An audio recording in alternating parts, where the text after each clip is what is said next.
What up, nation? Welcome to the first edition of the Wise Take NFL Wise Stream. Season preview of 2020, CK013 here. You can find me on Twitter at CK_013. Joined by the two GOATs, the two OGs of the Wise Take Nation. That's right, OGs.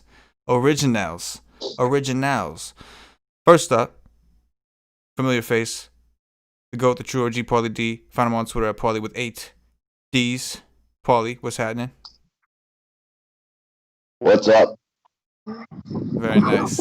Very. You're giving me a lot to work with. Giving me a ton to work with. It's a ton. And we are joined. It's been a while, but we are joined. We had to go into the depths of L.A. and Bougieville and find our boy, Patio Joe. AKA, who you can find on Twitter at Patio Joe Ref.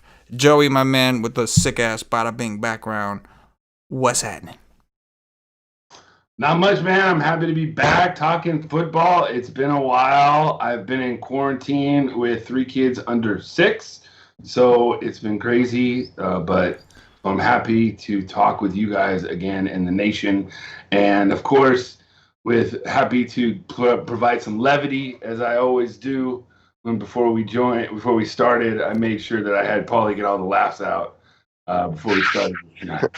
Oh yeah, Which that's more like a ticking time bomb, I think. Yeah, that could go off at any second. You know what I mean? That could go off. And Joe, you have the trigger. You have the detonation device.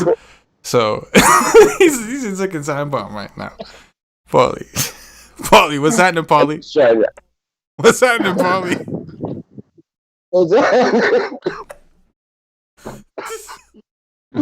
What? Paulie, that's he? That's messed up, dude. That's messed up. Man, that's good.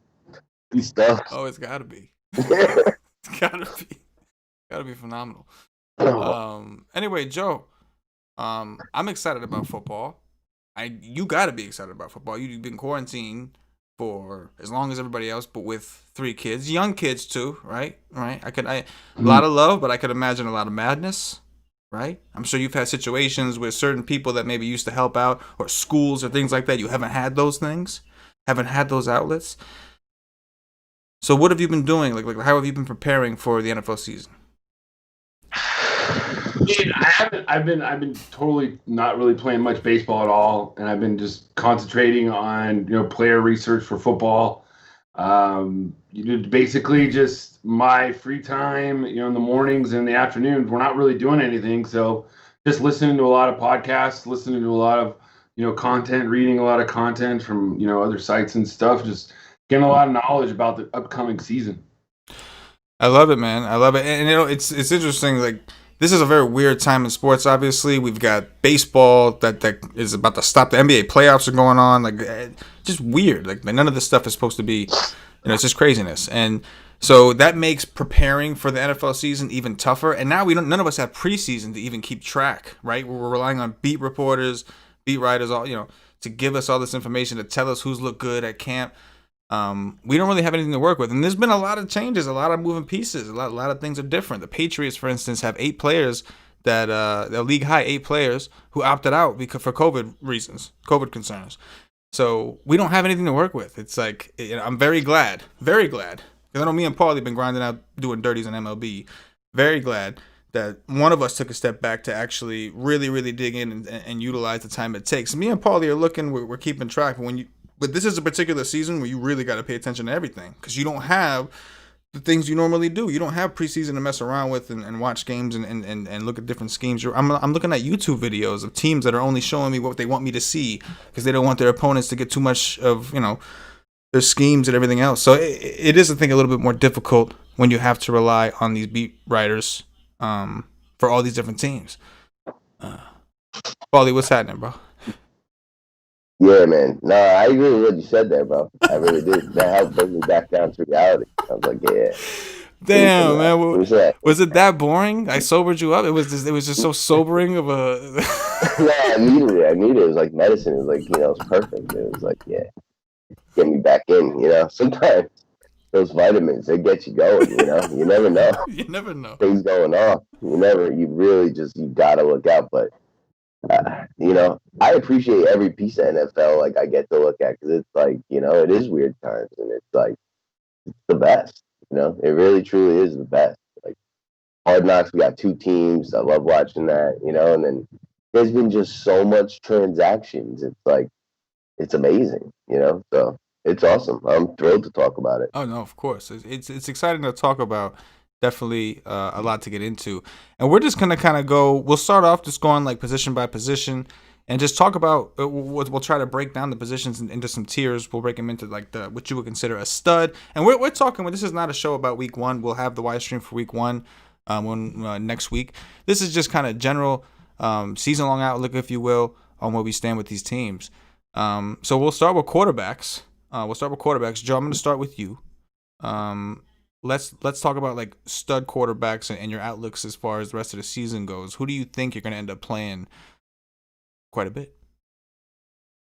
Well, I mean, up top, I think you're always going to go with, you have Mahomes and Lamar Jackson and probably Russell Wilson up top. Those are like the three quarterbacks every week people are going to be looking at. Matchup dependent. Most of the time, the quarterbacks, I think a lot of times people are going to be looking in the mid-range to get just good quarterbacks that are going to get you a decent floor. I mean, most quarterbacks that you're looking at this year, you're wanting at least 250 and 2 touchdowns and stuff if you're playing in your cash game lineups and stuff like that. But honestly, what you're really looking for, I think, this year, most years, is that you're looking for those quarterbacks that have competent offenses but yet have defenses that are just going to be run up and down on and thrown up down. They're going to be in shootouts all year. And there's two guys that really stick out to me on that range, but on the studs. But those are more in the mid range. But the studs, just Lamar, Wilson, and Mahomes right now, I'd say up top. It feels you. It's on. Paulie. I mean, I gotta agree with most of those. In terms of like season long. I'm curious, Joey, like, how high would you draft a Lamar Jackson or Mahomes, and which one would you draft higher? This year, I'm probably going to draft Mahomes first before Jackson, but it's pretty close. I'm drafting Lamar or Mahomes in leagues where I have either like the first pick of the draft, or maybe the last like 12th or 14th pick of the draft. You're gonna be far off from a lot of other things, and you might get CMC as your first pick or Barkley as your first pick, and then not have another pick to like 25 or 28. So why not get the number one running back? Then maybe even Kelsey or Kittle might be even around there on the turn, and then you get Lamar or Mahomes, and then you have basically three of the top at that position, and then you kind of fill in, because this year wide receiver is so deep. It's crazy how deep wide receiver is. So, so deep.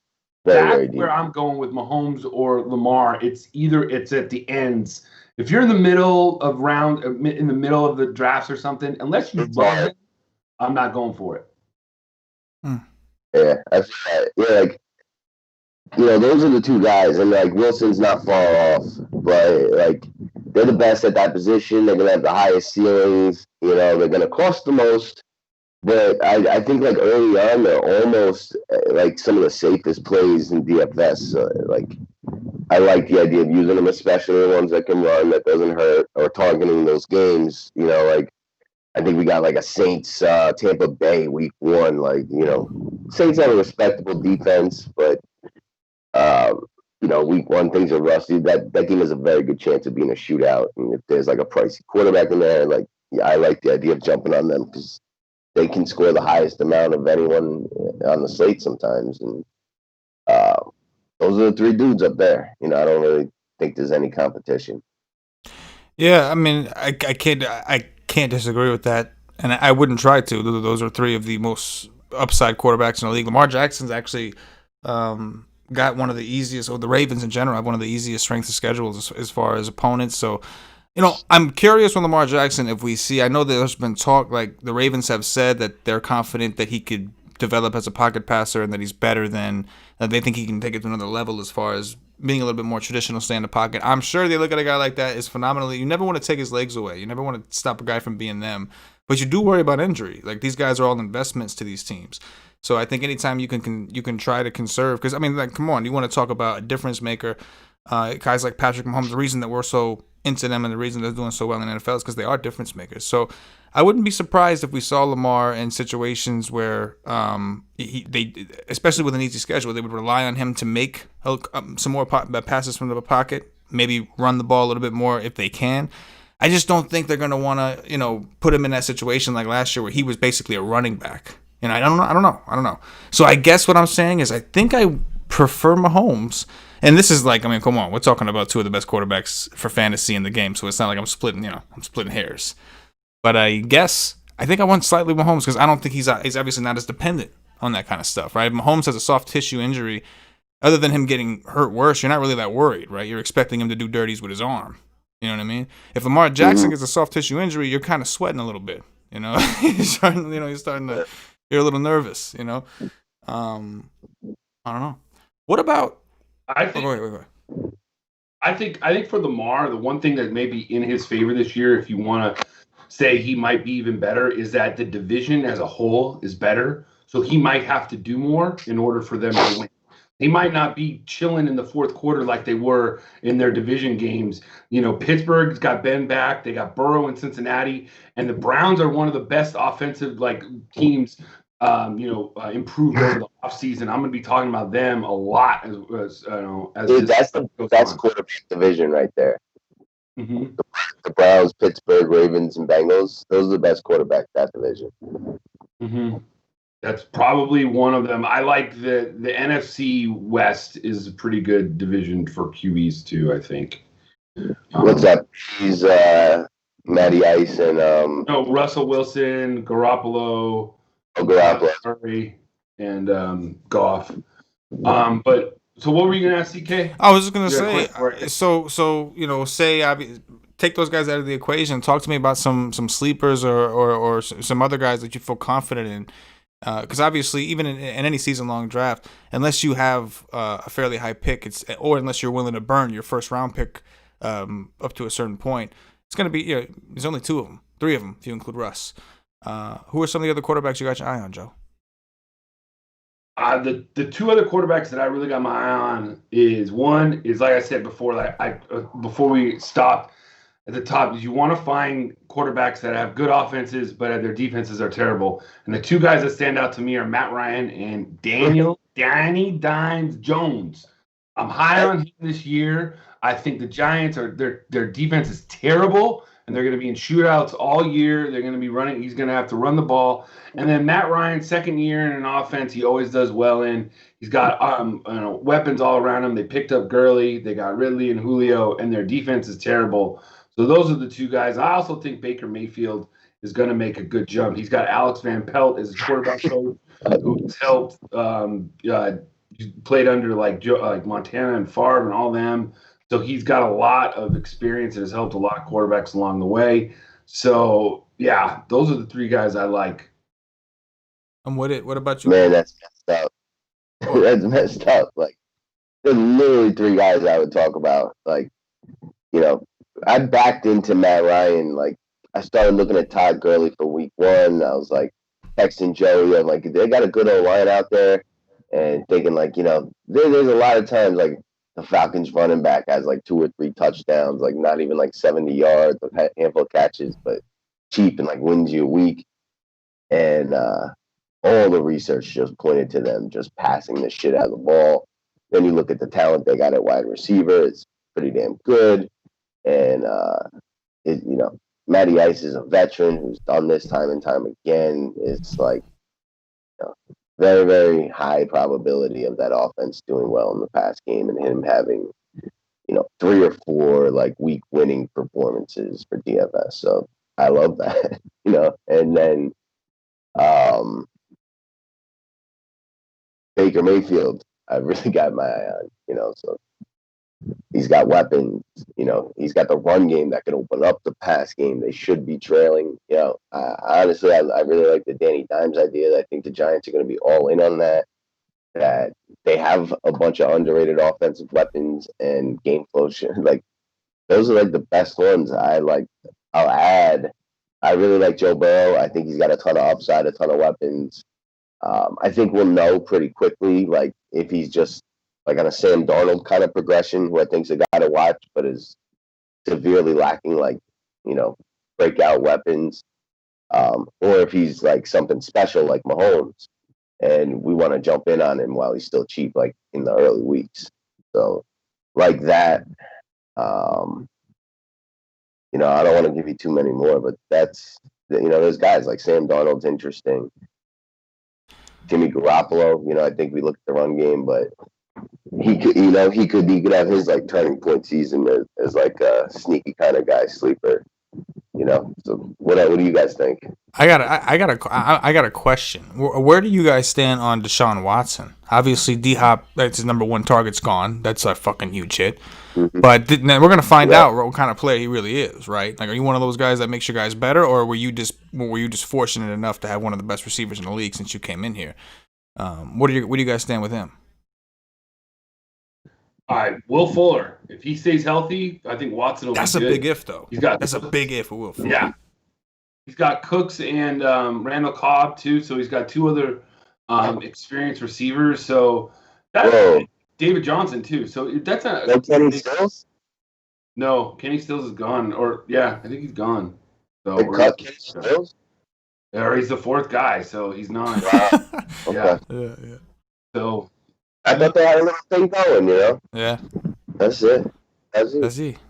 I think Watson will be just fine. He'd probably go back to the way he was maybe in his rookie year. He's going to be just running for his life and playing in shootouts, So I don't mind that at all.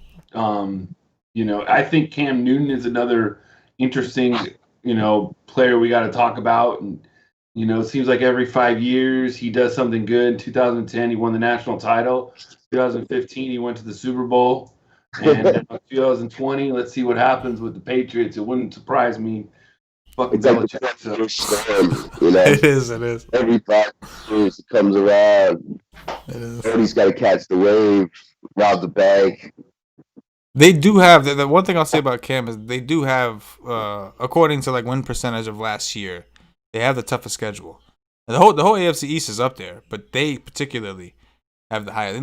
They play the 49ers. I know that. So they may see some good defenses. They'll see the Bills twice a year. They'll get to see the Jets. So that's good. For Cam Newton, that's glorious, right? I'm very curious to see what he does. Very, very curious to see what he does. Joe, are there any rookies at the quarterback position that people should keep an eye out for? I know they got Tyrod Taylor going for your boys, but according to Hard Knocks, they really seem to like this kid. What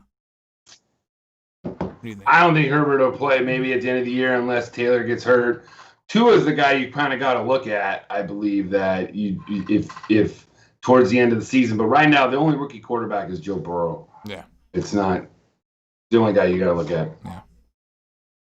Tyrod Taylor probably will get hurt, by like week 3, and your boy will be in there in the 30. 30s all day. Let's go over to running backs. We know Todd Gurley was moved to Atlanta, although I think after last year, it seemed like he was off everybody's stud list, rightfully so. He was barely playing. We got David Johnson, who last year was removed off the stud list after everybody expected him to have, a career fucking year. He ended up basically getting benched for Kenyon Drake, who the Dolphins didn't even want. Wild. That's exactly he's right. off, bro. He's fucking off, bro. Like, he's gone. Like, no. Like, not even when you make the eraser and you see the outline, no. Gone. You go out to the store, you get some whiteout for that shit. No evidence on the scene. That's how bad they were last year.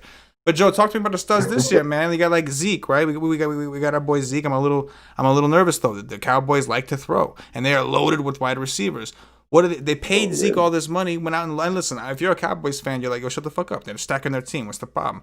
But I'm just saying, you got Kellen Moore as an offensive coordinator, right? Who's a great offensive coordinator, but really for passing offenses, you got Amari Cooper over there. You got Gallup who broke out. You got what's that rookie kid's name? Lamb.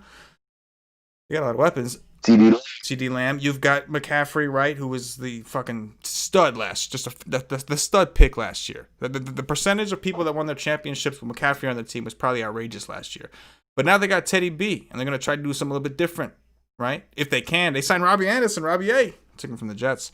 Joe, what are the stud running backs that you're looking at? Well, obviously, we texted the other day. I told you that I had number 1 pick in the draft, and I picked Barkley over McCaffrey. Just because it's very, very rare that somebody will lead the league 2 years in a row being the number 1 back. And like you said, all that changing and stuff in Carolina, and they're going to try and throw more, and they have DJ Moore, and they have Bridgewater, and he's more competent than the backups that Cam was last year. So I'm going to go with Barkley just slightly, just because I wanted to change it up. But, I mean, McCaffrey's obviously the number 1 back in most people's boards, and 1A in my opinion. Zeke, like you said, he probably provides the second best floor of any player in football behind Michael Thomas, I would say, going into the season. So Zeke's fine, but I don't think his ceiling is there. Derrick Henry is fine if you're in non-PPR leagues or half-point PPR leagues. So a place like FanDuel, he's way more playable than on DraftKings. But the guy that I'm looking at this year, and I'm a little bit out on a limb and on my own island on this, I'm basically saying 2 thumbs up to Mr. Kareem Hunt. Nick Chubb is my boy this year. I don't care that he's the backup, because he's the backup. He is going to spell Nick Chubb. He's going to have his third down role. He is going to be in the slot, and he's going to be playing more in the passing game and have his own role. But Nick Chubb, in my opinion, is going to finish as a top 3 or 4 back. I have reasons why. I've listened all about it. They have a new coach, Kevin Stefanski, coming in from where? Minnesota. Where was Minnesota last year? Oh, Dalvin Cook, who all of a sudden is a top 5 back. He's bringing in the same Gary Kubiak outside run system. So they had a bad offensive line last year. So what did they do? They signed Jack Conklin from Tennessee.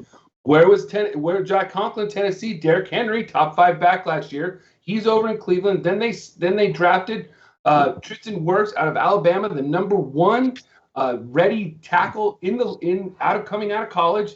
So they basically beefed up the offensive line to run the ball for Nick Chubb. I am on the island with few other people. I know everybody else thinks it's going to be a 55-45 split, 60-40, whatever. But right now, I'm planting my foot saying they brought this system in for Chubb. If he gets hurt, yes, Hunt could be a running back 1 and win the league for somebody. But until Chubb gets hurt, he's the man in Cleveland, in my opinion. So that's the way I think, and that's why I like him. That's my boy. I'm basically hatched my toe to his wagon, and I'm going to see where it goes. And that's it. Obviously I like Eckler too. I like, Miles Sanders and Mixon, but Nick Chubb's the one guy that stands out to me. That's a little bit, he's down on a lot of people's boards because they just see Kareem Hunt. They see what he did in the last 6 weeks of the year, when they didn't look at the fact that the Browns were terrible last year and were playing from behind and had negative game scripts. So, yes, they were passing the ball more. So Hunt was more involved. So if you think that the offense is going to be better this year in Cleveland, they're going to be closer games. They're not going to be needing garbage time production from Hunt, and Chubb is going to be the man in Cleveland.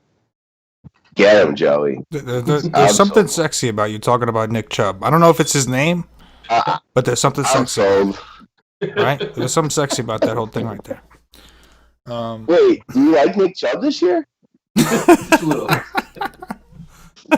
Did you not hear the wood hit the desk? Did you not hear it? That was right okay. There. I mean, I'm sold. I'm in. Nick Chubb was there. I mean, I agree that guy's one of the more explosive running backs. It's a shame that there's like a threat to his like total volume, not the same as like Saquon or Ezekiel, you know what I mean? And getting to McCaffrey though, like they're gonna pass more. So like he was like a top 6 receiver, you just take the rushing away. I think he was like number 6. Something in there. Like he had the same receptions basically as the dude who went to Arizona from Houston. Like he's the number 1 receiver. Plus you get running. like he's still got the most like violent upside of any of the running backs because of the pass game for DFS and PPR leagues, which is like the predominant leagues nowadays. That's what people are focusing on. So he's still like the guy. And if he stays healthy, they should be playing from behind a lot. Like he's just gonna have some like ridiculous numbers out of volume. You know what I mean? So you're McCaffrey over Saquon? In a PPR league, of course. Assuming PPR. Yeah. I am. I just think that he's going to get more volume in the receiving game. The Giants have better receiving targets and a quarterback that can run. There's less like opportunity. McCaffrey was like, when they'd be trying to like win games in the end, he'd get like 70% of the passes in like the final drives. And, like his stats would just go like through the roof. And I think that's going to be like their style regardless. Who else you like, Paulie? Good question. I like Joe Mixon. I just think the Bengals offense is going to be playing from behind. A young quarterback's going to do a lot of like dump offs that are safe, especially like if they're down by a touchdown, like against Cleveland. I can see them just having, getting Mixon the ball on the ground. And if that doesn't work, using the other weapons to kind of threaten the defenses, have them take a step back, and then dump back down to Mixon and move 6, 7, 8 yards at a clip with like a quarterback that can run or, throw it over the top if they do cheat up. So I do like Joe Mixon. I think like if he stays healthy, he's got some of the more like, safe or highest floor for season longs and DFS weeks. But I think we should talk about Alvin Kamara holding out and what that is going to look like next weekend. Yeah. Well, he practiced. Did he? He practiced. He did. Yeah. What the report is now, though, is that he had an epidural on his back. Yeah. On his lower back.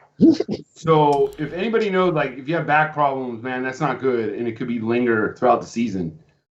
I think, though, a lot of these running backs, they're going to want to go for broke this year. If you look at the list of free agent running backs for next year, it's ridiculous. Like Alvin Kamara, Dalvin Cook are just two right off the top of my head that I know of. We've already had Mixon was a problem. Henry was a problem, but he got re-signed. So it's like all these backs are coming up, and plus you got all the backs from college that are going to be coming. So it's like these guys know that running backs are pretty much like obsolete, and this contract that they get might be their last chance to get any type of a contract, because pretty much running backs are going to go by the wayside when it comes to big contracts these days, I think. No, 100%. Me and Paulie were talking about this just a few days ago. It's going to be it's going to be tough when guys are negotiating. They're going to be crippled when all the running backs together. You make all these crazy demands, and then all it takes is one guy to cop out a little bit cheaper. And there's a lot of really good running backs on the table. So I completely understand why guys are fighting to get extensions done now. Joe Mixon got his. But it's very interesting. I think James Conner's he's on that list too, isn't he? Isn't he also going to be a free agent? I think next year. I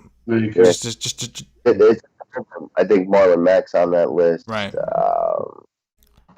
Rick Cohen maybe on that list. And so is Kareem Hunt. Yeah, Kareem Hunt. Joey's boy.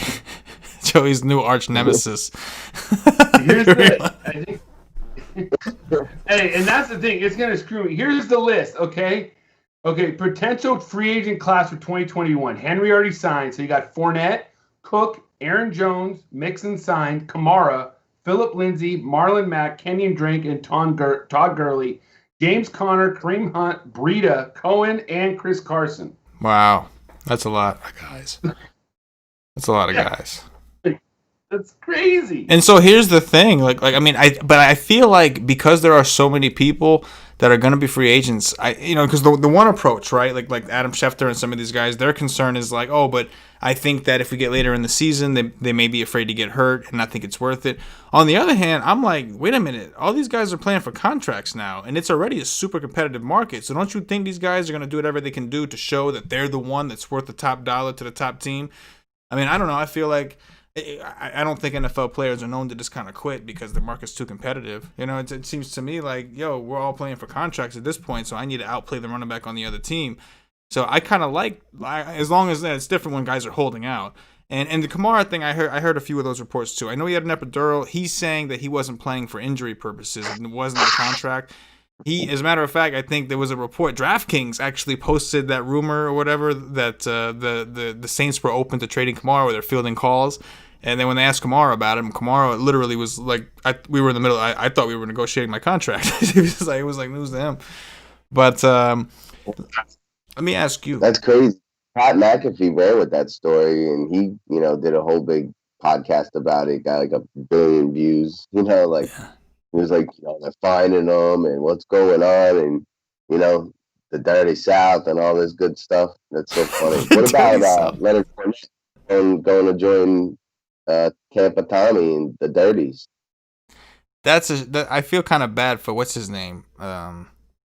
Yeah. It was gonna be his moment. You know what I mean? It was like gonna be his time. He's gonna be like the new. I guess he could still be the James White-ish, but Fournette, you have to figure that Fournette's gonna get an opportunity at least. Yeah, I mean, here's the thing. Ronald Jones, you could hear whatever Arian says, who's like notorious a liar.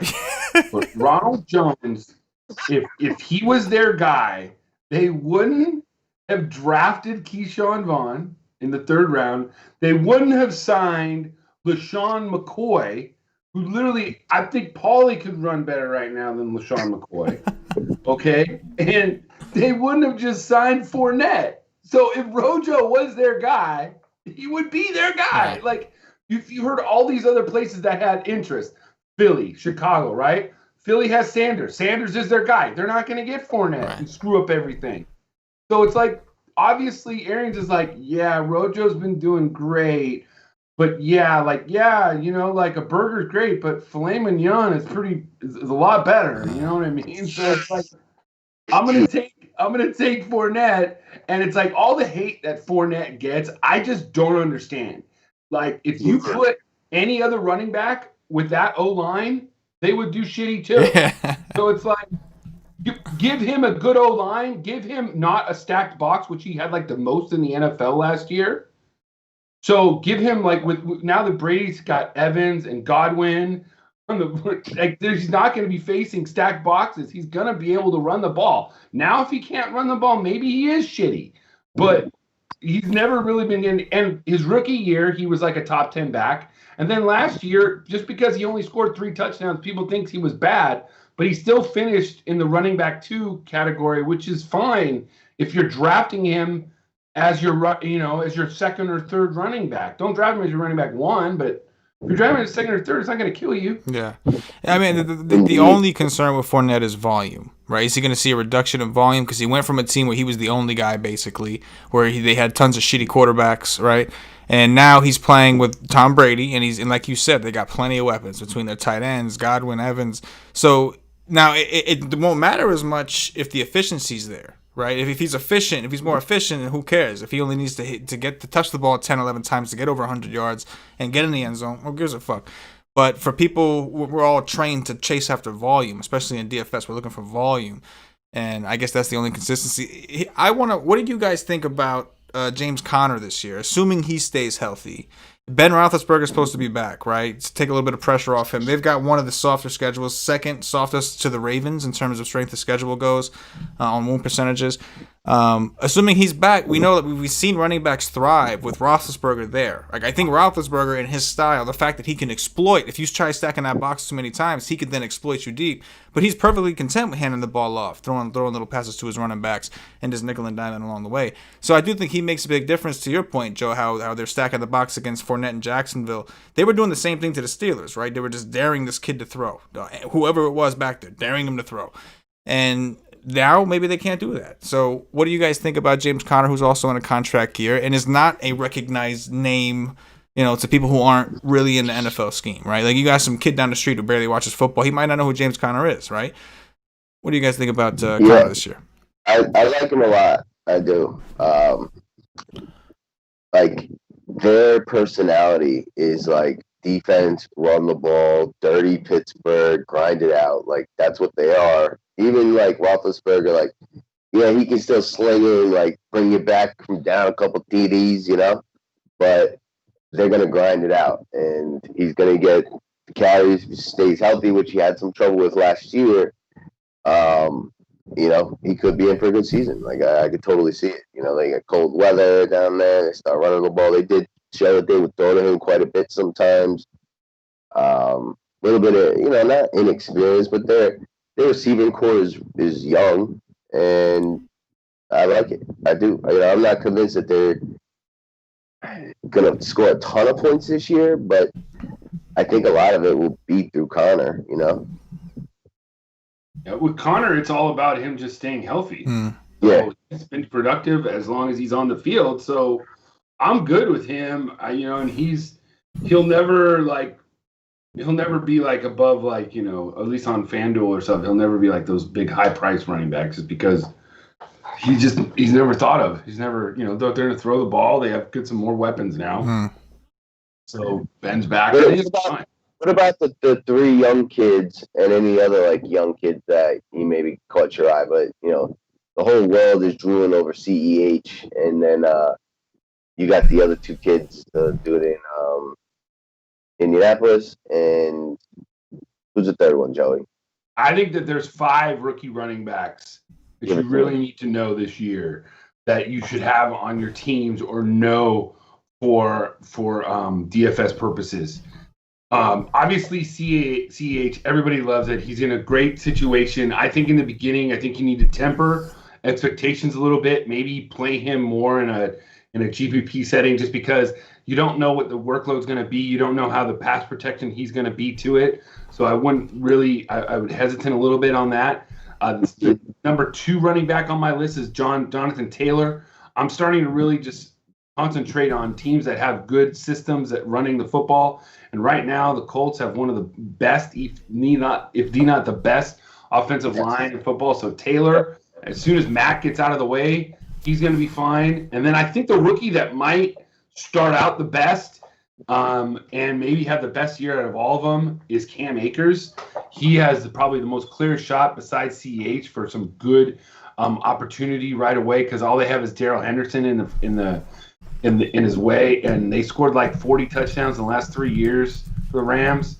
The 4th guy I'll talk about, DeAndre Swift. He's a little bit behind because he got hurt, and so Kerryon Johnson's probably going to start. Look for DeAndre Swift to be sort of like a Miles Sanders type towards the end of the year or in the middle of the year. He's really going to come on.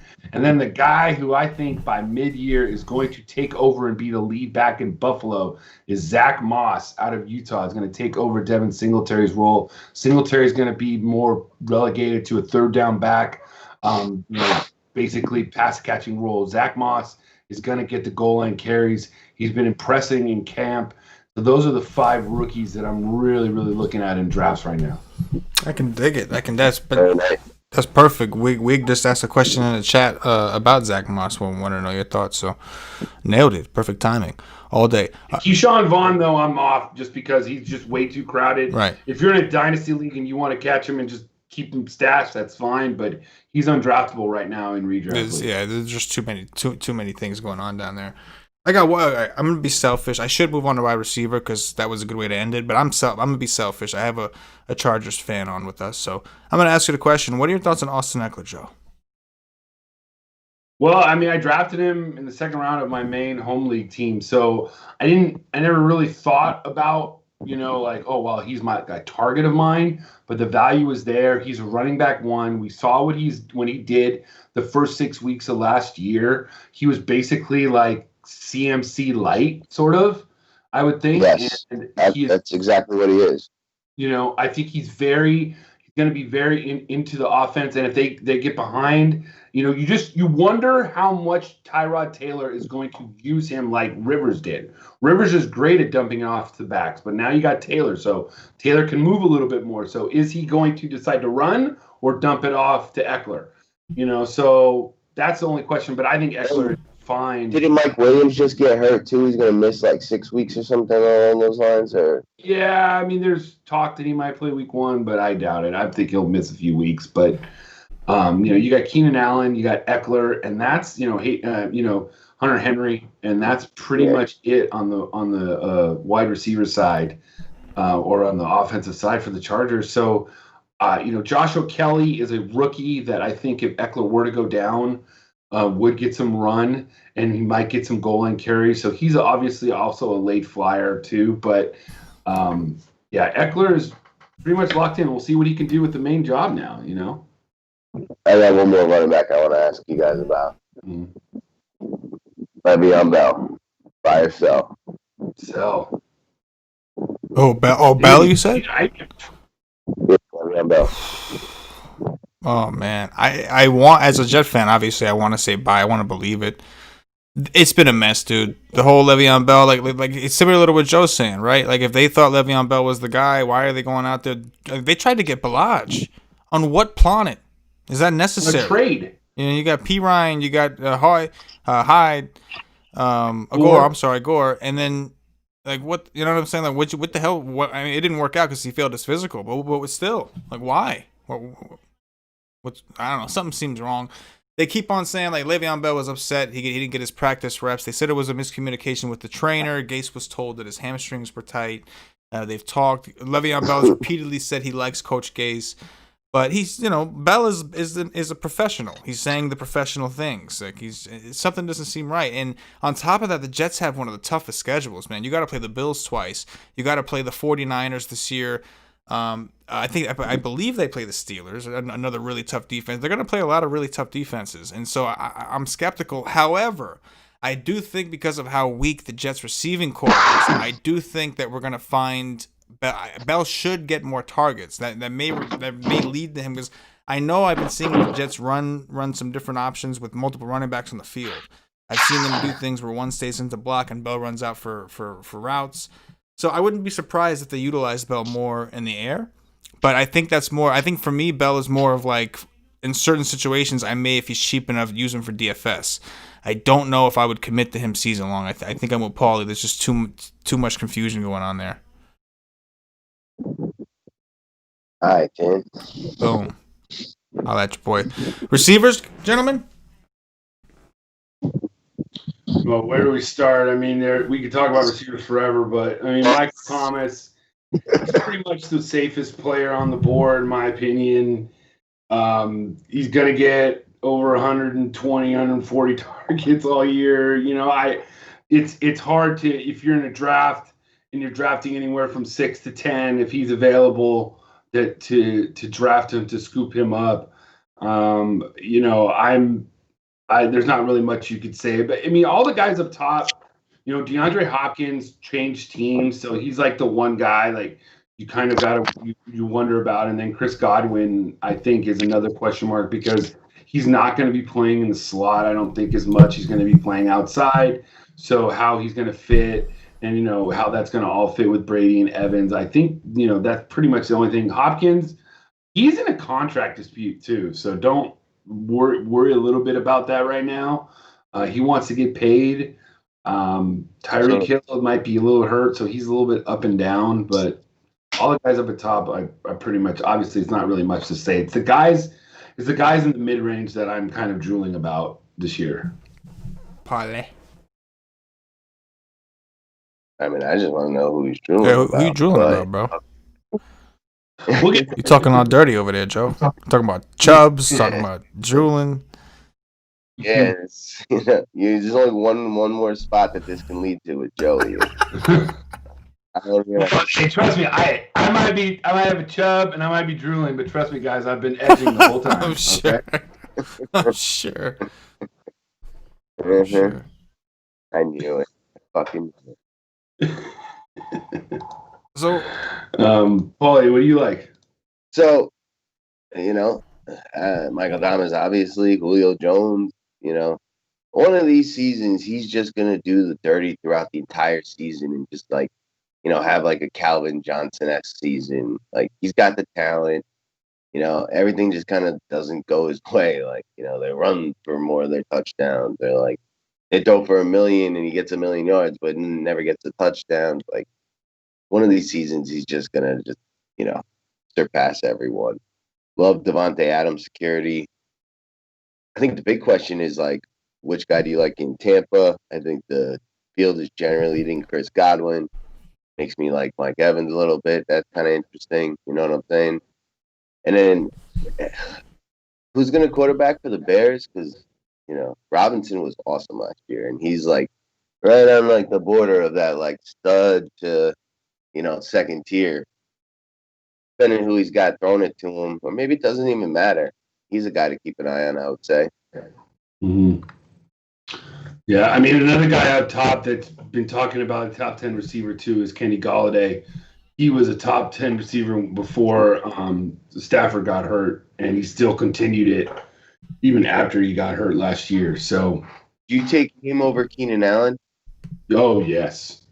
Yeah? Okay. Yeah. I got a question, guys. Where are we at with Adam Thielen this year?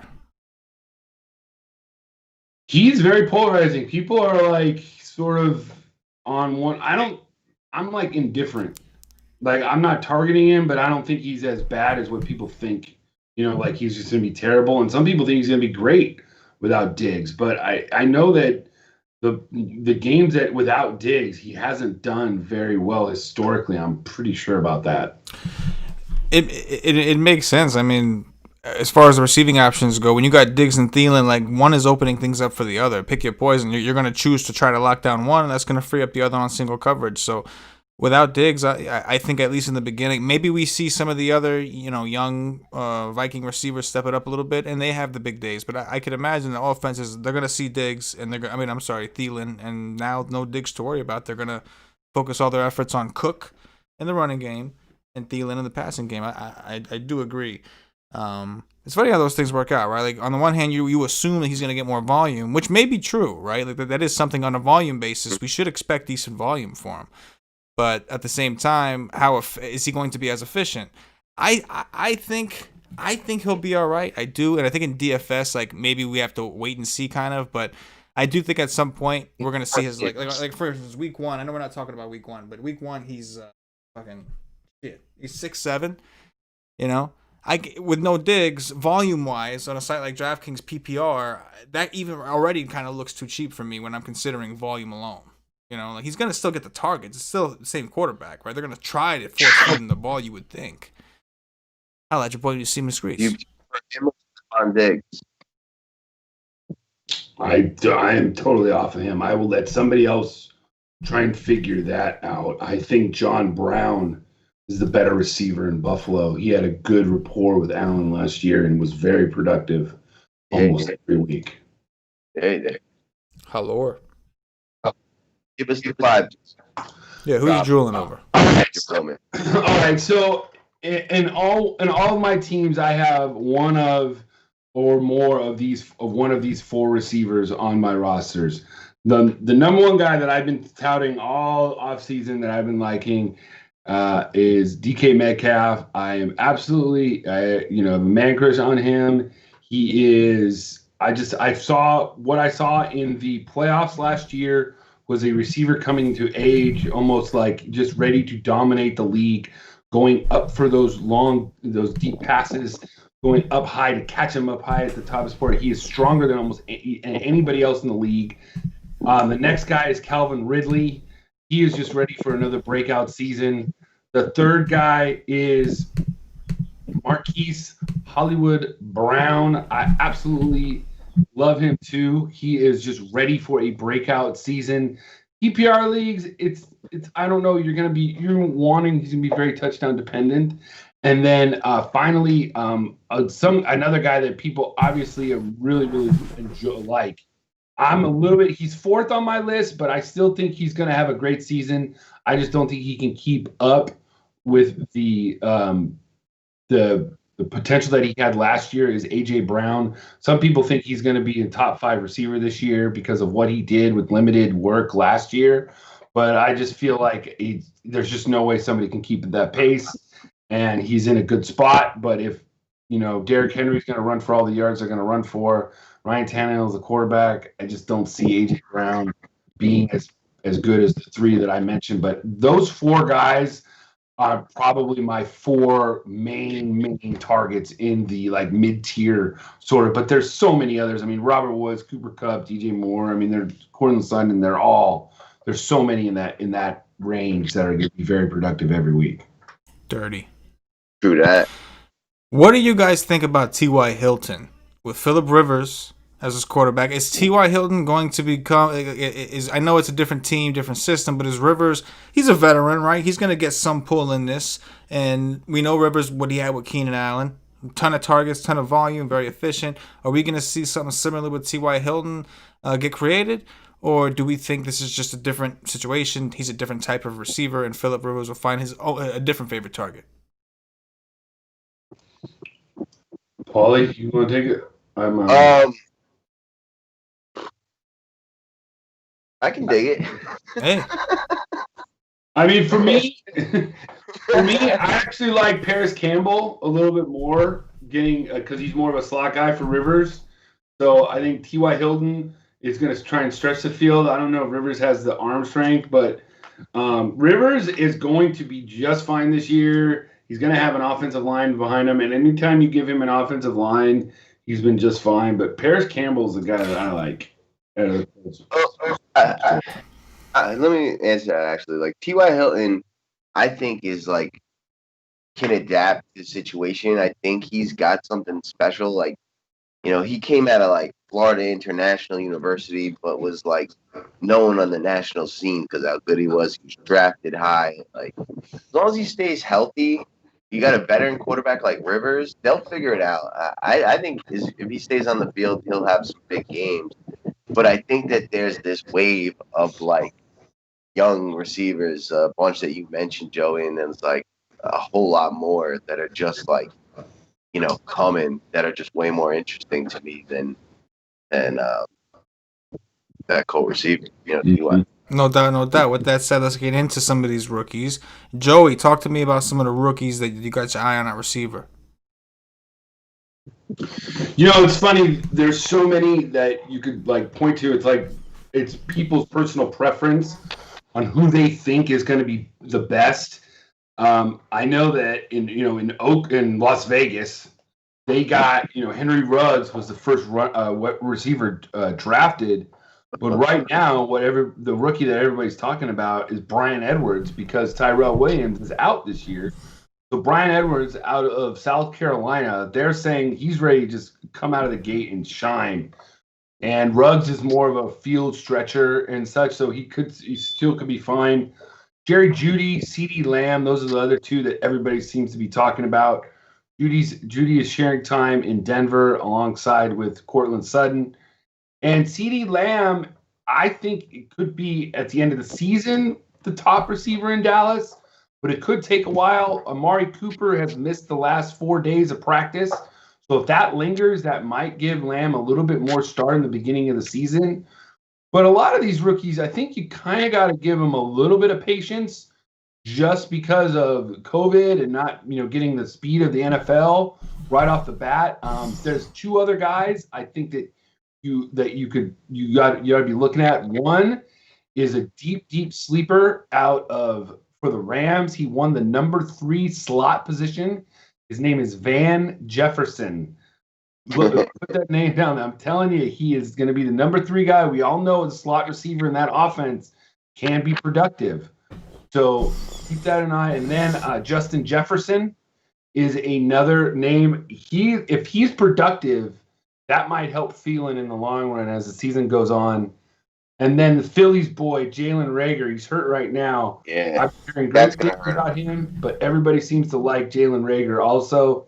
Hopefully he comes back. But there's just a ton of rookie receivers that you kind of, in your drafts, you want to get a couple of them, and hopefully, one of them hits towards the end of the season, and you have, a very, very strong team at the end of the year if seasonal. And then in DFS, you just kind of watch them to see how they come along and see, what happens. Maybe by the end of the year, they're very playable.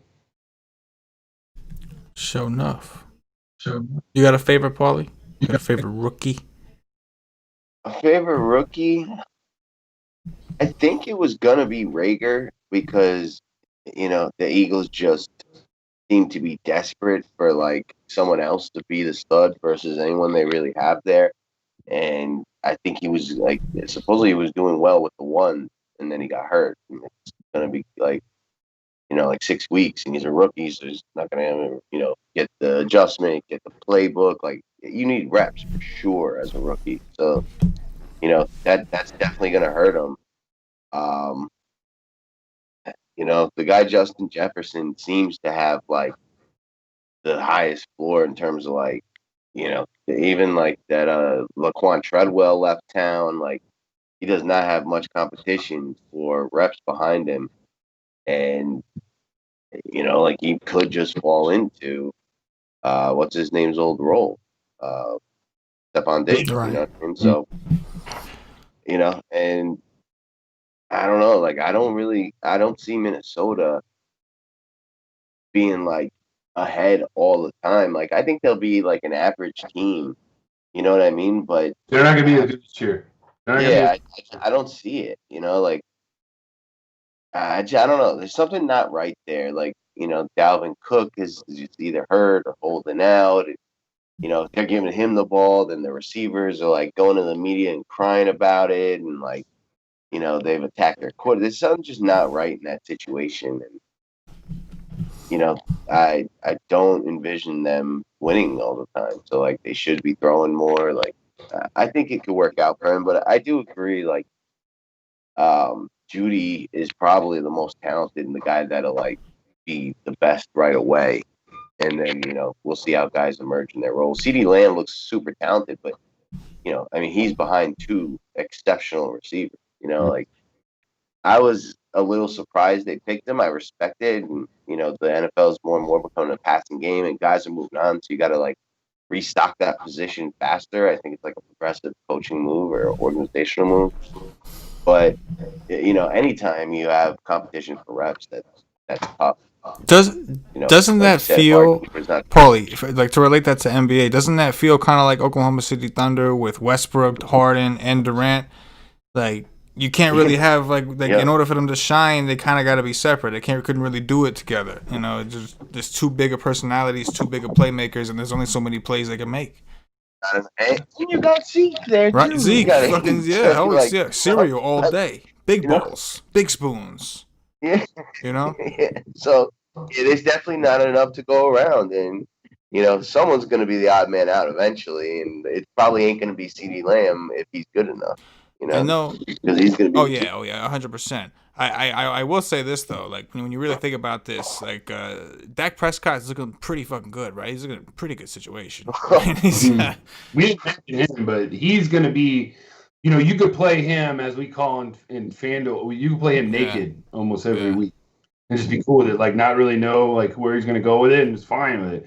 Just like Daniel Jones, you don't really know with all those receivers. I mean, Paulie, that's a question. Who do you think's going to get the most love in the Giants back in the Giants receiving core? Because you got Tate, you got Shepard, you got Slayton. I think like I just don't. I think Shepard are like the best, and Slayton's got the most like upside.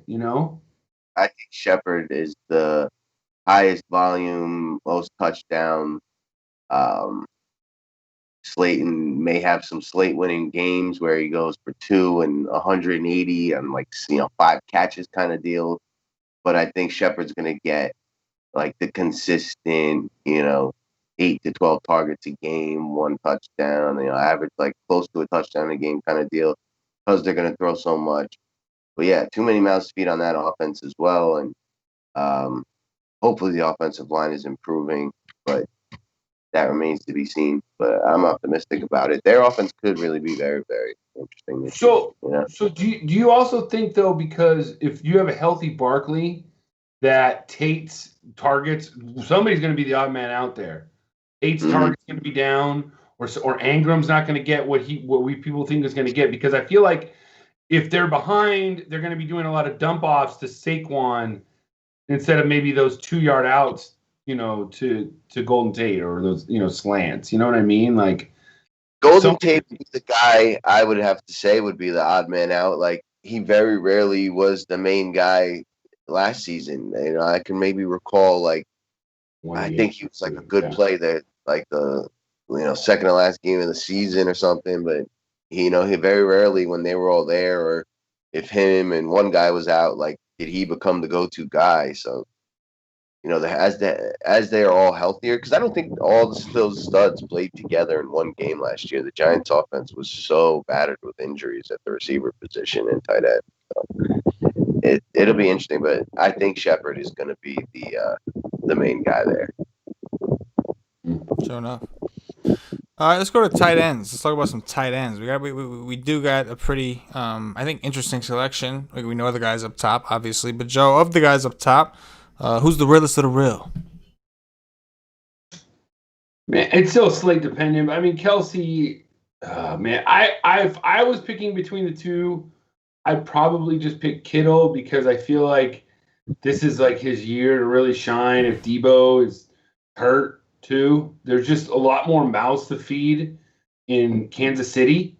If you have a healthy Tyreek Hill, and then if Clyde Edwards-Helaire is supposed to be the best thing since sliced bread, you know what I'm saying? He's got to get his. I'm bitter about it. Kelsey is gonna go down somewhere. So if Debo's hurt in San Francisco and there's not that many good receiving options, they're just gonna run the ball and throw it to Kittle, I think. So Kittle's is right there. If you went with Kittle over Kelsey, I'd be fine with that. I mean, week 1, they're at home against Arizona. I mean, Kittle's gonna be chalk city.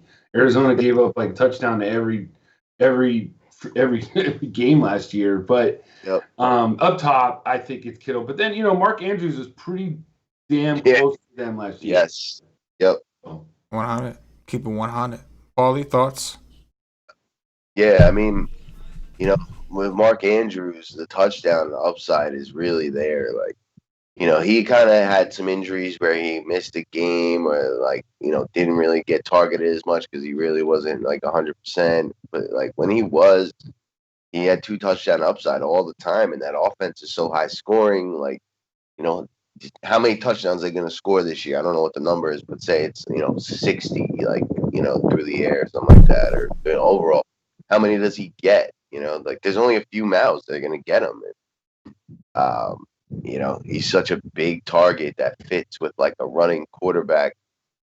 I like him. Like for season long, I don't think I end up taking a Kittle or Kelsey. I think they're just overvalued, and the position is deep.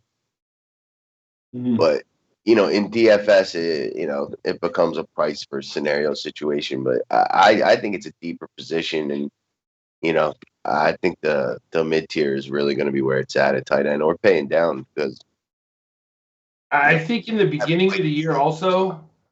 We need to also just follow the Phillies wide receiving core. If they still stay injured like they are, Zach Ertz is up there with those other 3 that we talked about. He is just going to get peppered with targets.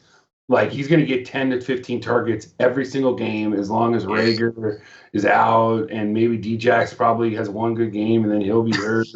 Like that usually happens. And then obviously Goddard becomes playable too if they just will go out with the 2 tight end set. If Sanders maybe is a little hurt too on that side, so Hurts has got to be talked about up to the top, especially if those wide receivers stay hurt. Agreed. I can tell you for sure that week 1, Jimmy Garoppolo got to get some with Kittle. Shout out to Cam.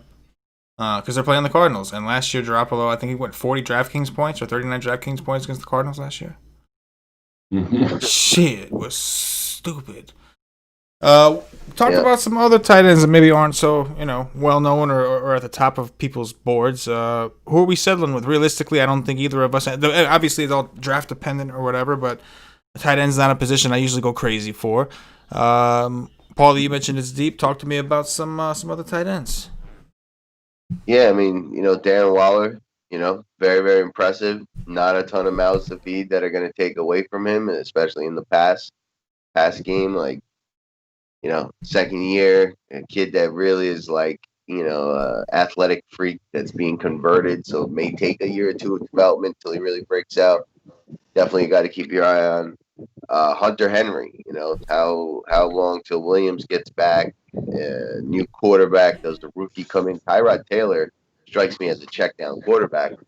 I haven't verified that and looked back at what he's done in the past, but I don't think he's really got the long game. Correct me if I'm wrong. So I think Hunter Henry could be a guy that he becomes very friendly with.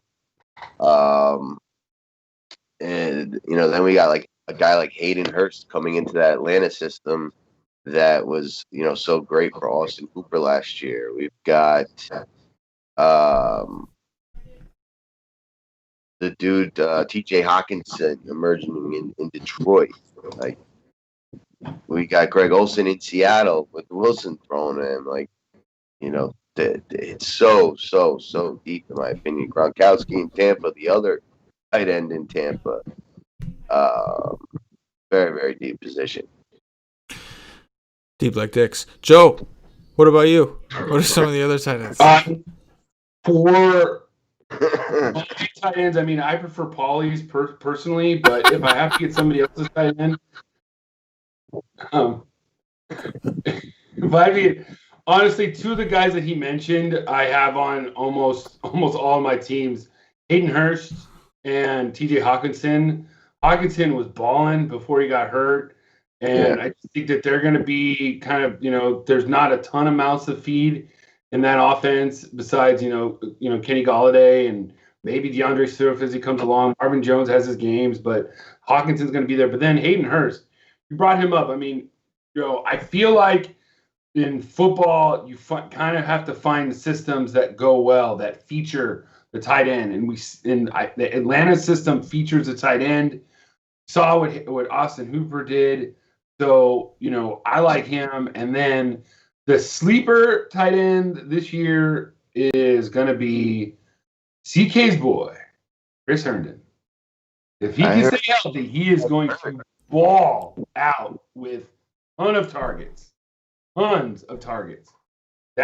do like Chris Herndon. I do, if he's healthy. That's another big if. I don't think it's anything serious. He did get hurt recently at practice. He had to get helped off the field.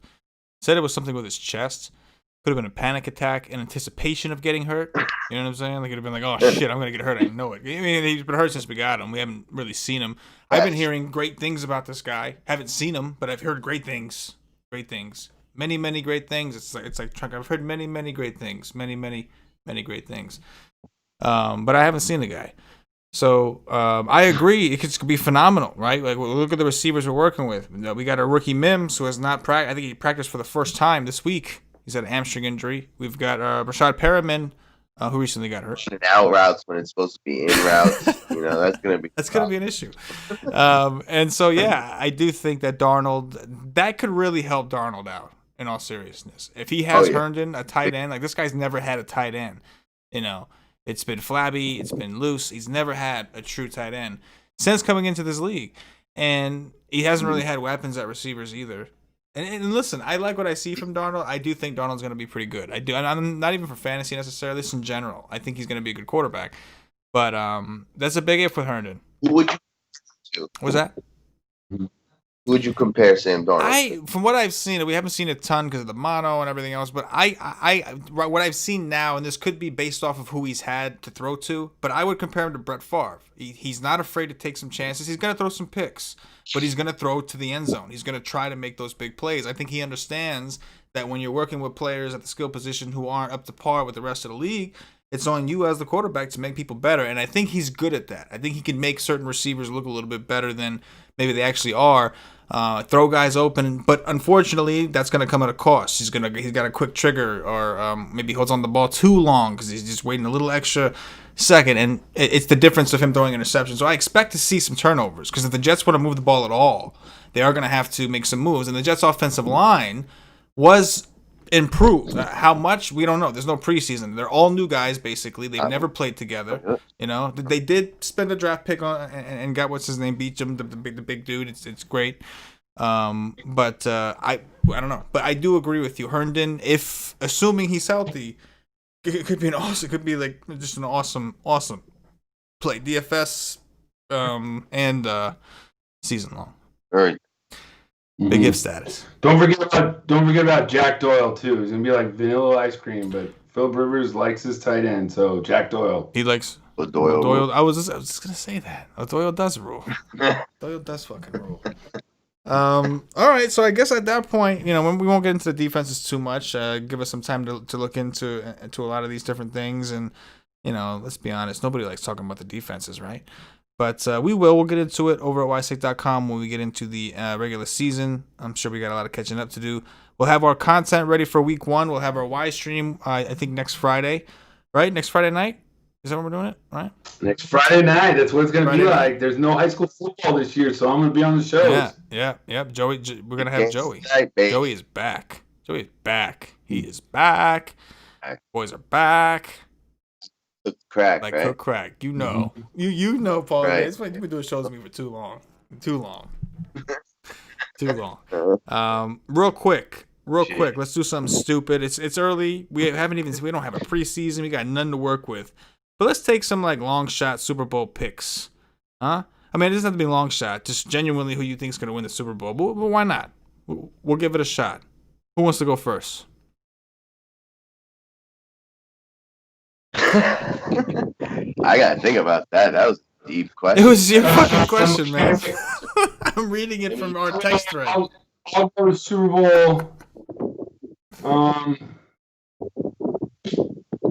I mean, can anybody beat Patrick Mahomes in the AFC right now? I don't think so. I say, right?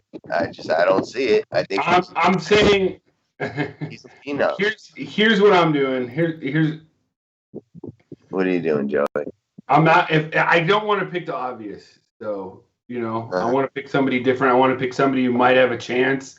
Pick a team that starts off with a very, very, very easy schedule, and I think they could do it.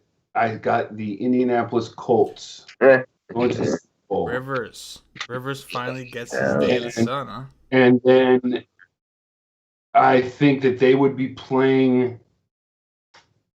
Oh, man, you think that it's just like it's got to be the Saints here at some point. They got to go.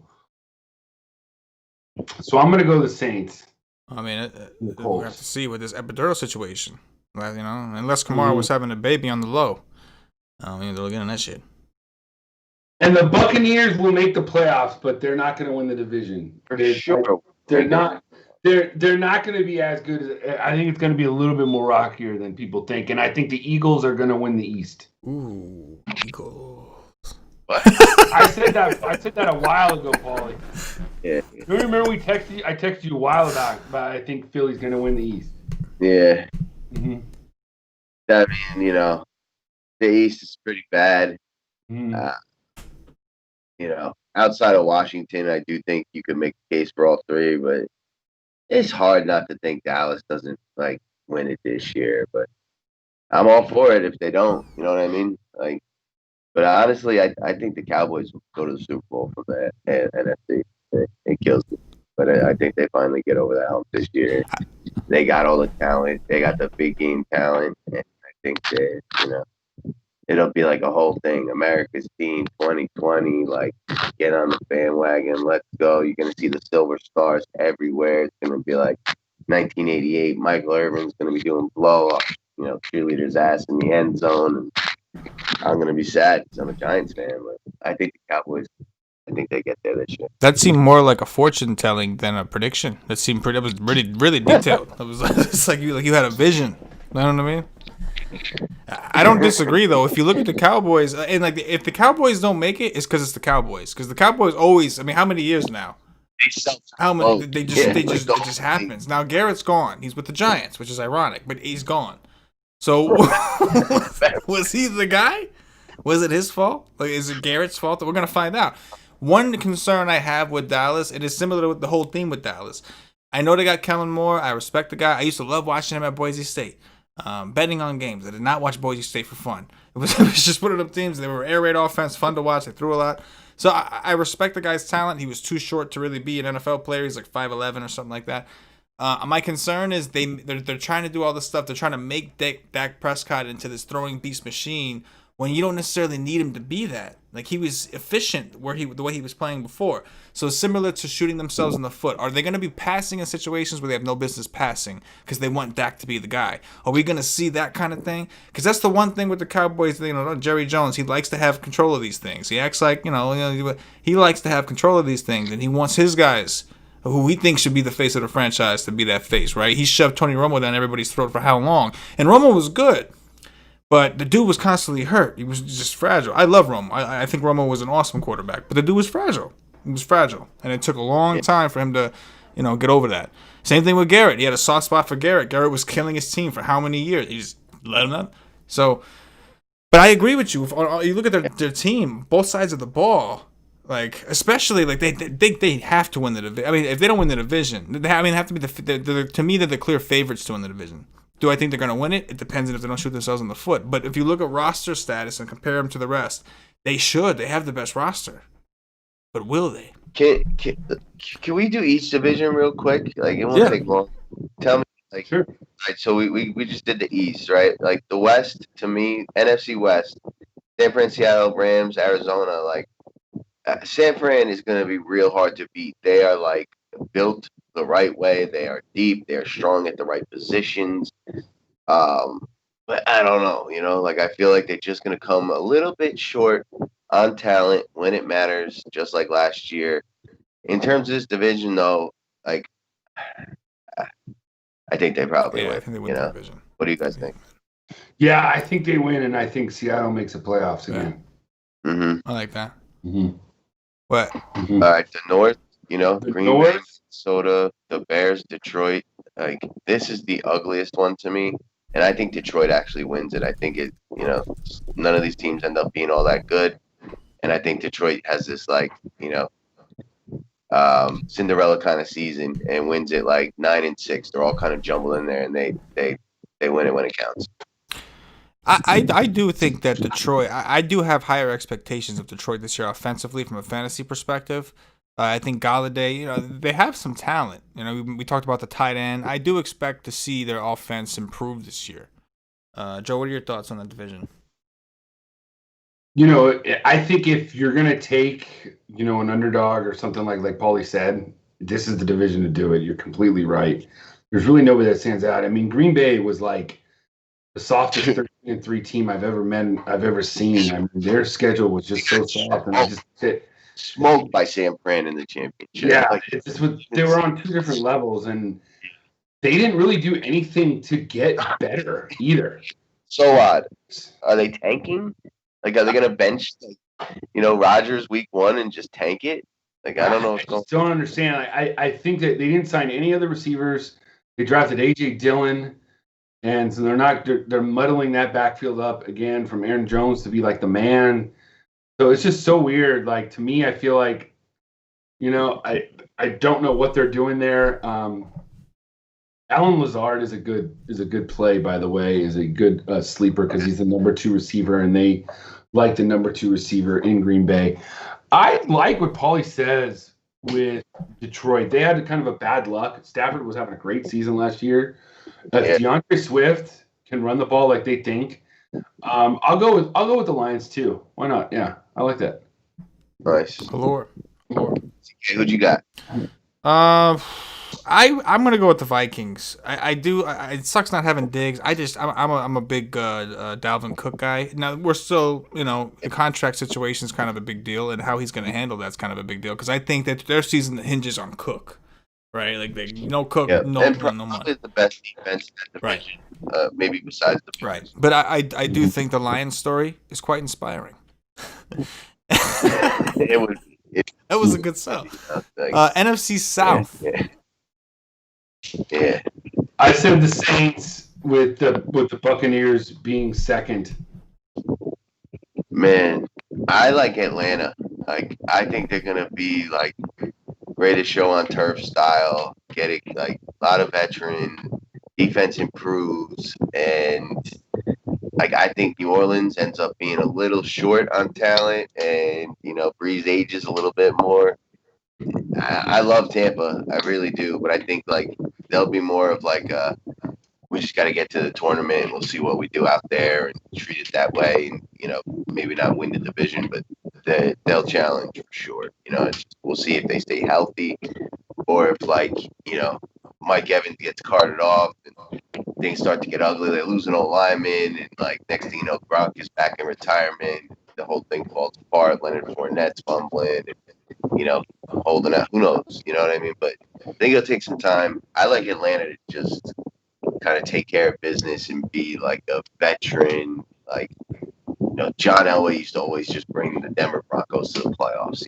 Back in the late '80s, mid '90s. I think they have that kind of we're super solid. We could have 12-win seasons, and then we'll find a way to blow it in the playoffs. But I think they'll win. Paul, switch your earpiece. I think your microphone is dragging on something.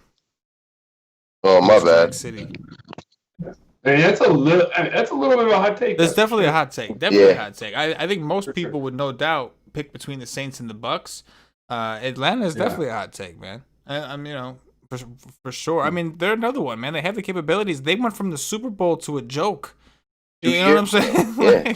So yeah, absolutely. You can certainly bounce back. And how fitting is it that they're going to get to play Tom Brady twice? You know what I mean? It's just glorious. But I'm going to say the Bucks. And listen, no preseason. Brady's been in the same offensive system for since the 1920s. I understand. But I don't think he's ever played with this talented, or at least not for a while. Has he played with this much talent and been in a position where he's maybe going to be asked to do a little more if he wants to? I think Bruce Arians is obviously a pretty good offensive mind, but I think he'll let him do a little bit more. You have Fournette. You've got Godwin. You got plenty of tight ends. So forget about Gronk. You already had some pretty good tight ends. Now you add in, Godwin and Evans. And I don't know. I could see them being more competitive. I could see maybe I have some concerns like everyone else with the arm strength and all that kind of stuff, but it's still Tom Brady, right? Look what he was able to do with and the Patriots, they've dealt with injuries and they've, they got guys like Josh Gordon, but they're really rentals. They come in, play a few games, get suspended again. They played that game. And you see how many guys go to New England, they look great, and when they leave New England, they suck and nobody else wants them. I know it's a system thing, but he knows that system. So if anybody can come here and implement, listen, you want to know how I made this jerk off look like a fucking superstar? This is how, Chris Godwin. Work smarter, not harder. That's the Tom Brady way. You know what I'm saying? So I'll go with Brady. I do like the Saints, and I think the Saints are the favorites to win this division hands down. But I'm seriously concerned about Kamara. That's a big piece. If Kamara with the epidural thing, that worries me a little bit. Maybe I'm just being a little biatch. Maybe COVID's got me all shook, all twisted up in the game. But I'm a little nervous about it. But that division, you want to talk about quarterbacks, right? That's gonna be fucking fun to watch. You got Brady, Breeze, and Matt Ryan going at it. Teddy B, you can throw Teddy B in there. Teddy Biznatch, that's what I like to call him. You know what I mean? Uh-huh. You know what I mean? All that Tampa talk's a good segue into the AFC East. Up for grabs for the first time in a while, right? Yeah. Oh, yeah. Up for grabs is right. Paul, you want to take the lead on this one? Who do you think? You tell me. You tell me who's winning the division. Oh man, it's gonna be real interesting, this division, and I'm going with the Miami Dolphins, man. I think this one is wide open. I think 8-8 probably wins it, and I'm not convinced that Buffalo is just going to be that much better than everybody else. I think, it's just going to be a weird year with no preseason and things are different. We saw that in the NBA this year. Some of these younger teams were super exciting. Players emerged that weren't before. I think there'll be more injuries because of less practice that are going to shake up divisions. And this one has none of these teams are really that good. It's kind of similar to the one with the division with the Lions and the Packers and the Vikings. Yeah. Joey, who's winning the AFC East? Patriots. The only reason why the Patriots win is because they have 8 guys on COVID. Right. It was Patrick Chung. It's not just some nobodies, Defense, but Cam can come back and be an MVP type quarterback. And I feel like he's got something to prove. He's got the best coach in football behind him that believes in him. So I just feel like they got a lot going for I feel them. like Every I feel it's the 5 years. I feel like Belichick is like watching what Lamar Jackson is doing, and he knows that that's the future of football, and so he went out and got the poor man's Lamar Jackson. You know, and that's not a knock on Cam Newton, but in reality, right? Like you got a guy that's mobile, that can throw, has a strong arm, but is sometimes criticized for his accuracy and decision making from time to time, right? But a playmaker, that's what Cam is. And you got he's gonna play the Jets, who no longer have C.J. Mosley opted out. Jamal Adams is gone. You've got a very weak, unproven secondary here. A team that elected not to go after a pass rush, even though they know they needed a pass rush. Didn't bother to improve it. Yeah, Quinton Williams looks better. He's in shape. We got to see it, right? They just don't look like they're going to have a very taunting defense. You've got the Dolphins. The Dolphins, I think, is an interesting call, honestly. I'll get back to that one. But then, obviously, you got a team like the Bills. And one way that you could be really, I guess, to prevent, like, to my opinion, the hardest thing to contain is a mobile quarterback. So if Cam is going to it's still 1 year rental, what does New England care, right? Like they don't look at Cam like he's the future. They're going to try to fucking burn his ass and use him, use him to the ground. That's it. Drive it till the wheels falls off. They're like, hey man, let's go out. Let's go. Let's diggity. But make no mistake though, the Bills are the team with the most pressure. They should win. They should. This year. They're the team that made the playoffs. Brady's gone. Josh Allen's supposed to be the next, big thing. This is their year to do it. If not, then they're not going to win the division. That's why I'll still take the Patriots if they don't win the division. Yeah, I wouldn't be surprised if the Patriots still did it with like Paulie said, like 8-8. Because not for nothing, but this division does have the toughest schedule collectively as a division. Like if you look at strength of schedule from the win percentage, they're all at the top. Patriots number 1, Jets 2, Dolphins 3. The Bills are tied for 5th with a bunch of other teams. So. Definitely going to be. Due to the Jets. What did they do? What did they do? That? I know. How fucked up is that? You gotta play the 40 fucking Niners. Like what? Why? Like you know what I mean? Like I don't know. Just getting screwed. That's just what it is. AFC West. We'll go all the way coast to coast. AFC West. Joey, this is your territory with your Chargers. You don't have Phillip Rivers for the first time in about 30 years. How do you feel about your boys? Who's winning the division? Oh, obviously the Chiefs, but I guess like is there anything else to discuss? We gotta have something to talk about here. I think it's the Chiefs, and all 3 of the other teams are not going to be playoff teams. Okay. And I don't know what order that they can all finish in. I think that of the teams, I think the Chargers are going to finish in last. If I had to guess right now. Strictly because they just lost Derwin James for the entire year. And the other 2 have potentials to finish in last, don't get me wrong, but they also have way more upside right now. What's going on in Las Vegas, Derek Carr with Jacobs and the good receivers, their offense could be competent enough to be in games. And people are starting to really get behind this Denver Broncos offense with Drew Lock and, with all the weapons, Judy, Sutton, Fant, the running backs. They have a second year of a Vic Fangio defense. So, I think that there's a lot more upside to the Broncos and the Raiders compared to the Chargers, and that's fine. I mean, the Chargers are trying to build with, Herbert, and so getting another top 5-10 pick would be just fine. Because they're not going to go to the Super Bowl anyways, and the worst thing you could be in the NFL is being like mediocre, because that means you're kind of in purgatory. So it's either better to be the best or one of the worst teams because you can't get better. So that's how I think the West is going to end. Yeah, the West was figure out. What about you, Paulie? Yeah. Obviously the Chiefs, but then who? Chiefs are until Pat Mahomes is dethroned, like he's the guy right now in the NFL. Like, I don't see nothing threatening that man right now. I mean, injury is the only thing that could derail that. That's it. And even that, dude, like he had a pretty gruesome injury last year, and he still fucking came back and dropped dimes and dirties. Like Dirty Sanchez is everywhere. You know what I mean? They were like 24-0 in the second playoff game to like Houston. Then they got down in the Super Bowl by 10. Then they were down in the championship round against the Ravens. Like, he just kept coming back and winning. It's so impressive. It was just like, oh my God, this kid is. I mean, who cares that when he talks, he sounds like a 12-year-old kid? Who cares? He's just fucking good. That's relevant. I don't know. People are saying that. I don't know why they're saying it. It doesn't matter. That's what I'm hearing. I'm just reporting what I'm hearing. Similar division, the AFC North. I mean, more competitive with the Steelers, the Browns, the Bengals. It's a competitive division, but Lamar Jackson, straight baller. Joey, I'm kicking it to you.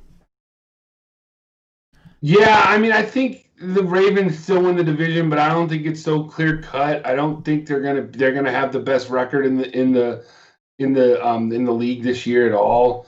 The thing is that who's going to finish in second? If you're really buying the Browns or not, I think that the Browns still finish in third because I just can't pick. But I think the Steelers' defense is the best in that division, and they're going to keep them in games, and Ben's going to be there if they're healthy with Connor and everything. So I think it's going to be between. I wouldn't be shocked if the Steelers were to win that division, though. It wouldn't shock because of that rivalry that could happen. And I think that close though, the Bengals are going to be in a lot of games, but just finishing fourth, just because they're just not that they're just yet. But the Browns will still finish in third. They may make the playoffs, but in the end, I think they'll be out. With it, Paulie. I kind of agree exactly what you said. I think Baltimore does win, but not 14-2 best in the league. Like probably more like 12-4, and coming into the last week, if they would have lost and Pittsburgh won, they would have been tied at like 10-6. You know what I mean? Like, like I think it's going to be much tighter. I think those other teams, like Pittsburgh, was decimated last year. And I do agree that I think all these teams, Cincinnati obviously like step away, but I think they're going to rise fast with the legit quarterback, maybe similar to like Mahomes. And I think Cleveland takes a step forward. So I think that's just like Baltimore finds a loss or two more in their division this year. Just, they haven't had the same amount of preparation time. Like, there's going to be more variables that hit teams. Like, like maybe there's a COVID outbreak and teams miss guys for weeks, like it happened in baseball. They're not playing in the bubble. Like, if you're gambling, this is the year to take contrarian shots on stuff. It's just take a look at baseball. Like the Marlins are like in the playoff hunt. The Orioles are all of a sudden like doing this. It's like Padres. Things, the Padres. Things could really get different. Like as we're talking about some of these teams, like to me, like Cam Newton's going to be injured by week 2, and the Patriots going to be the worst team in football. Like I think that literally happened. And like a lot of teams are very, very fragile, and the lack of like practice time is going to result in more like pulled hamstrings and guys going down.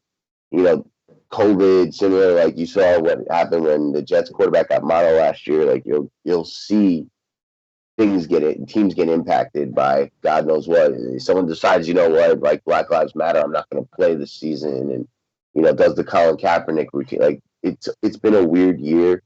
If you're gambling, take shots on stuff. I think this year has the most chance in a while for wacky things to happen. But I'll still go with Baltimore here, though. This is like Mike Vick, the season he was going to have before the whole dog thing. Like this guy's just faster than everyone in the league, and I don't see them catching up just yet. You're implying that he's going to go to jail this year? I'm with you guys. I think Baltimore wins it, but I do think the Steelers make the playoffs. I think the Steelers get one of the wild card and get in. I expect it to be a very competitive division. Last but not least, the AFC South. We got the Texans, Phillip Rivers' new home. We got Jacksonville, who's in full tank mode, and the Titans, who are coming off a year where, in my opinion, they over-exceeded expectations. I mean, I was never really a bandwagon. I mean, I think they just got hot at the right time. That's what I personally think. But I'm curious to hear your guys' thoughts on this. Paulie, we'll start with you this time. AFC South, who wins it? Yeah. I do really like what I see out of Indy. I still don't think that like Phil Rivers takes them deep into the playoffs, though. Like, he's aged, and their talent is like kind of questionable, and it's just teams don't win running the ball that much anymore. I mean, yes, Dan Flynn was like a really good example of it, but I don't know if this is like I think there's too much talent around them, and San Fran would have been like the third or fourth best team if they were in the AFC last year. So, um, I think they win it, but I think Tennessee's almost like a carbon copy team, and Houston, like just because they lost their receiver, Deshaun Watson may be good enough to get them to 10-6, and that won the division last year. But none of these teams, in my opinion, are going to be like real threats to go deep into the playoffs. Joey, I'm assuming that you're going to pick the Colts here, being that they were your kind of dark horse. Right? Yes. Yeah, and I mean, it's kind of their line is good. Their defense is very, very underrated. So their defense to me is I have their defense in my seasonal teams, like almost on all of my teams. So I really think that they're the team to watch in that division. The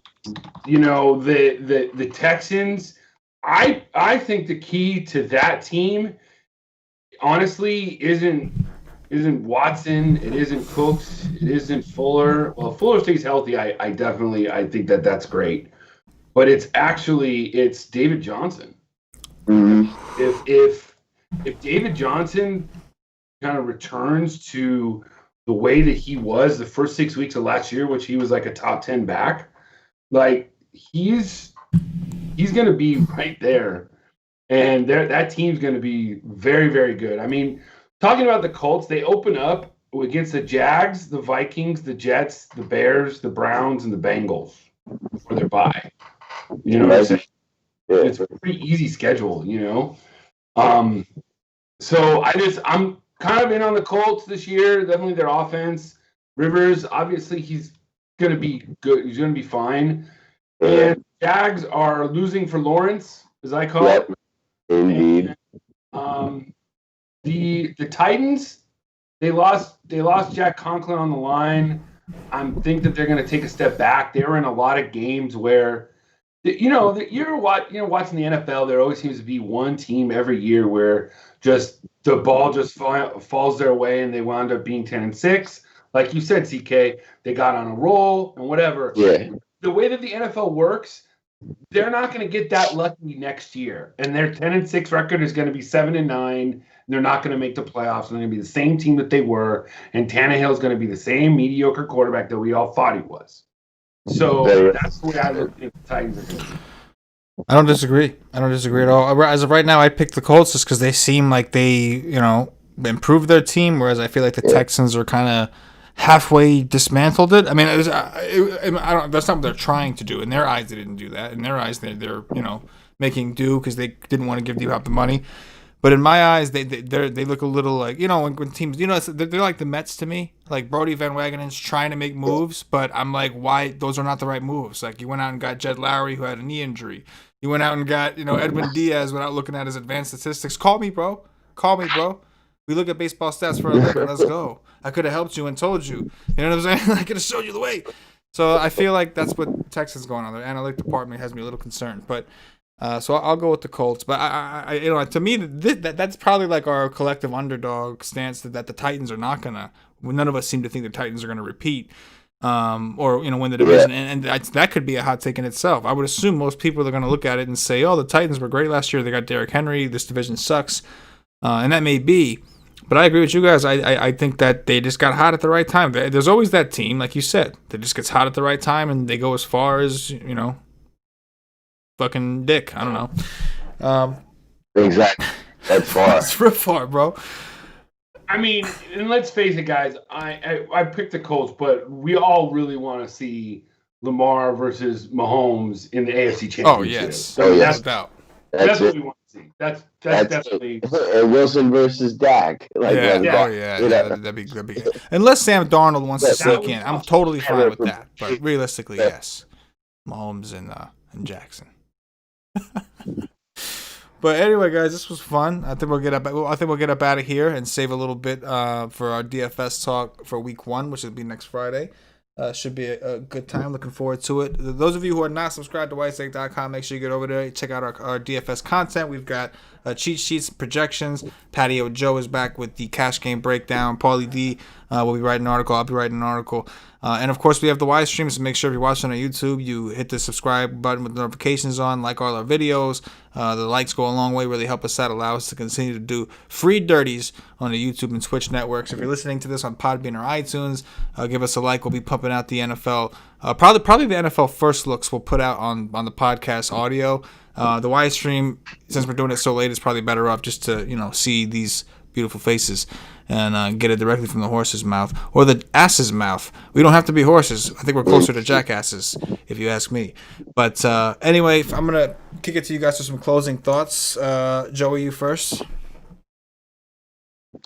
Oh, man, I'm just happy to be back. I hope the NFL season goes as planned and we don't get any really major hiccups, and I'm happy to be back talking football with you guys. Wonderful. Paulie.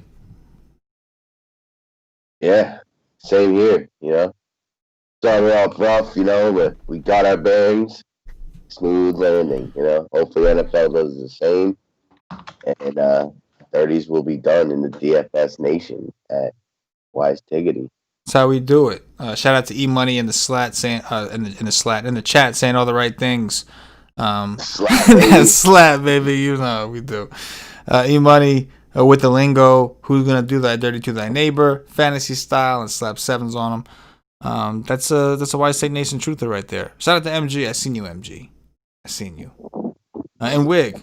We got some loyal people, man. We got some loyal people doing this for a long time. We appreciate y'all.